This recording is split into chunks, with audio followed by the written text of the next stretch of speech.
行政院会今仔日通过两岸人民关系条例修法，除了公务员去中国要事先通报，阁有新增加立委，也阁有落任3年以来县市长要去中国嘛爱审查。若是暗砍，也是造假，相当是会去罚10万块。这法案收落来是会送去立法院来审。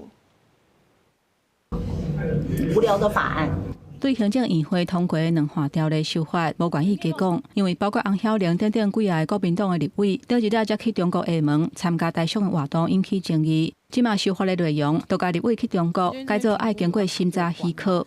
因为立委本身问政会经常这个熟悉我们国家安全利益相关机密，正是明文列管，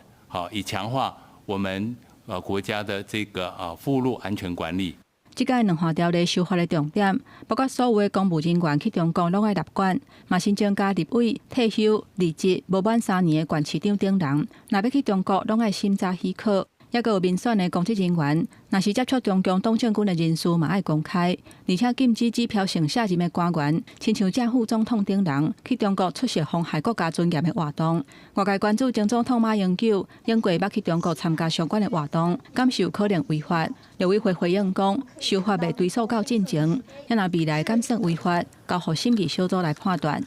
我们第一次把民选公职人员这个附录的相关，特别是跟中国大陆的党政军人士返台，需要把时间、地点、事由过程公开揭露。他未提供或者提供不实，就会处罚锾2万元到10万元。陆委会讲，从2023年到今，已经有17个捌做过军公教人员或者是现任的人员去中国的时阵，去防做无适当的检查。强调修法管制公务人员去中国，目的是为了要保护公务员。我们现在看到我们政府想做的、要做的事情，就是满脑子都是用意识形态挂帅在治国。不是说不能去，但是去了之后必须要能够透明，也才能够对国人交代。其实，民进党立委沈碧阳等人嘛提出立委去中国报备的法案，不过在拿白人数的优势之下，立院听书委员会要是无通过。